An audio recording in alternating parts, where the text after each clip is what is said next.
Hi guys, so I'm here at the exam building in University Malaya. I've just had my second AstraZeneca shot and uh,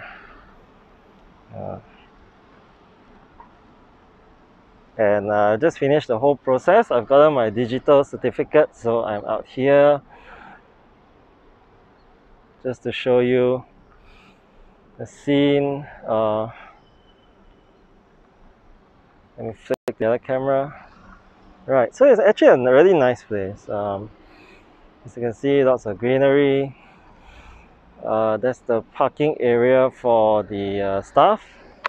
This is the parking area for those who are here to get the vaccines. It looks a bit full, but don't worry. There will always be people coming in and going out, so there will be enough parking space. So just don't come too early because there's no point, you can't go in and get your vaccine. Alright, so look at this beautiful place. Alright, so this is the center, and it's an even more streamlined process than when I first came about 2 months ago. As you know, they've shortened the waiting period for the AstraZeneca second dose. So all those who got their first dose about 2 months ago are all getting their second dose now. Right? Yesterday there were about 7,000 new cases, and we've been averaging about 5 to 7,000 for the last month. Obviously, I'm a PJ, right? So we are under EMCO. Obviously, all this full MCO and MCO and EMCO is not working. And lockdown is not the answer. There's only one way forward, and that's for as many people as possible, to get vaccinated, and then we achieve herd immunity, and then the virus has no chance to spread. So I checked the JKJAV website this morning, and only 17 million people in Malaysia have registered. Now, there are about 33 million citizens and inhabitants. You got to count the foreign workers as well. Okay, say 32 million or 33 million, right? And adults or teenagers about 27 or 28 million. So only 17 million have registered. So even if all 17 million have been vaccinated, it's just not enough to achieve herd immunity. And as long as we don't achieve herd immunity, and numbers are keep going to go up, and the deaths are just going to keep on, we're going to get more and more deaths every day. We're already getting what was it, 70 or 80 yesterday, and then every day we've been having 60 to 80 deaths, 60 to 90 deaths per day. And sorry, my hand's a bit shaky. This was the arm that got the vaccine, so it will ache for a little bit.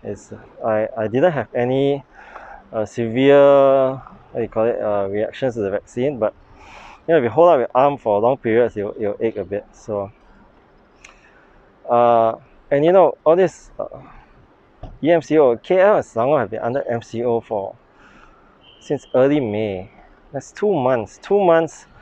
A lot of businesses did not have the chance to open, and a lot of people, their livelihoods have been affected, and we're seeing suicides every day.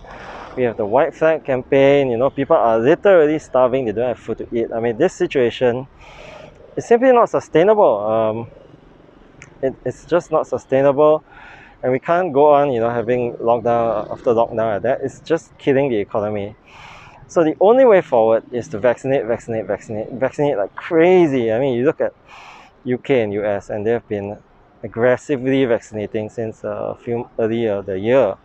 And look at the case numbers here. You just go to Google, you type in COVID-19 stats. You can check any country you want. You can check the case numbers, you can check the death rates, death numbers, the statistics. They're all there, already available. So, you check it out, and you see that Malaysia is doing very, very poorly. We are barely vaccinated, even 10 million people. It's just not enough. It's simply not enough. We need to do much more. We need to do better. And you know, it's the only way forward. Otherwise, we can't open the economy, we can't open shops. Well, actually, in my opinion, we should open the economy because this is just not working. Rather than kill lives and livelihoods, you know, let's just look at one of them. You know, if you don't have to go out, you just don't go out. You know, stay in. You know, who wants you to go out? If you do go out, make sure you wear enough protection. Oh, speaking of protection, I've switched my whole family and all as many friends as I can to this KN94, KN95 masks, which are better because what you do is for the normal mask, right, you are breathing in through the sides, right, the sides, the air, you're breathing in unfiltered air through the sides, and that's where you get the virus because it's airborne now. Whereas the KN94, KN95, it actually filters out because for the 3 or 4 ply, the center layer is impermeable, so that meaning that water cannot go through. For this one, this is basically a filter, right? And if you look at a lot of medical staff, they are actually wearing this because what you're doing is you're breathing through the filter, so you're not breathing in unfiltered air. So it's much more affordable. You can get it on e-commerce platforms. You know, it's quite affordably priced now as before, and it's definitely more effective.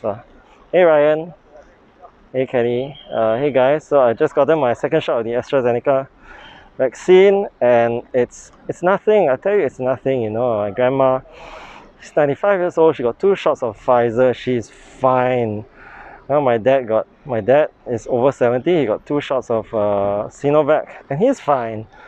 You know, my aunt got her first shot Astra. She's fine. I got AstraZeneca, you know, 2 months ago, and I'm fine. You know, everyone's fine. Don't listen to all these rumors and don't read all this fake news. It's just not helpful to the situation. So register yourself to get vaccinated. JKJAV, search for JKJAV. Go and register yourself. Register your loved ones, your family, the senior citizens. Those of you who are young, you might need to help your senior citizens, your family members to register. You know, it's a very easy, seamless process. When you come over here, what do you need to do when you come over? When you come over to get vaccinated, don't forget to bring your IC, alright, your IC, and charge your phone because you will need to scan your MySejahtera at various points. It's pretty seamless, it's really fast. You go in, yes, there's a bit of waiting period because there's a lot of people here getting vaccinated. So I waited today about half an hour, right, because there were about 200 people in front of me. But once I got to register, and immediately there's a doctor on hand. There's a doctor on hand to basically assess your situation and ask you whether you have any effects on the first dose, or you know, whether you have a fever, you have any side effects. I didn't have any. I just told her I felt a little drowsy for 24 hours, and she signed off on me. I went to the area to get the vaccine. I barely sat down for a minute, and I could already go to my vaccine station. Vaccination took a minute, slightly less actually than a minute, and off I was to the what do you call it, the observation area. 15 minutes, and while I was waiting, they also completed my vaccine digital certificate for me, so I didn't have to go through I didn't have to wait to get that done. I killed 2 birds with 1 stone basically, and got it all done in 45 minutes, and here I am, you know, ready to head back home. So that's it, you know. Simple, easy process. It's the only way forward for the country. So just get yourself vaccinated. Go and register and get yourself vaccinated. Alright everyone, so stay safe, and we'll see you next time. Bye.